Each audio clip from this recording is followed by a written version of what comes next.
Saygılı dostlar, bugün İsmail Gasprinskiy adına Milli Kitapxane'de ilk sefer ressam Cevdet Taxtarov'ның sergisi açıla ve aslında bu ressam hakkında malumat pek az ve onu bizim halkımız çok bilmey tanış değil demek de mümkün ve aynı bugün ilk sefer böyle miras olarak böyle acayip sergi nümayiş edilir ve Cevdet Taxtarov hakkında bugün onun tuğanları hikaye edilir.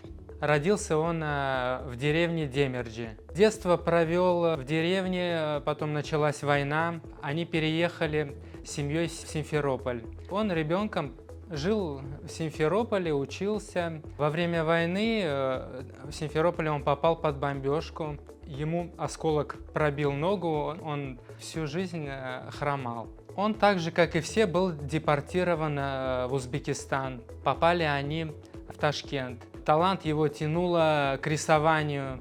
Он дал себе цель поступить в художественное училище. Сдавал несколько раз свои работы. На 4-й раз удалось ему поступить. И 39 лет он поступил в художественное училище в Беньково в Ташкенте. Тяга к рисованию, и стремление взяло верх, и он добился, что его взяли на узбекское телевидение в Ташкенте. Он там отработал 20 лет художником-постановщиком для нашего ансамбля «Хайтарма», очень много ставил декораций. Большую часть своих художественных произведений он начал уже ближе к пенсионному возрасту. Харбаба я помню по воспоминаниям и рассказам своих родителей, Биташки. К сожалению, я была совсем маленькая, когда его не стало, но он меня застал. Мне было всего годик. Он говорил родителям, чтобы его похоронили здесь, в Крыму. Он очень любил Крым, его всегда сюда тянуло.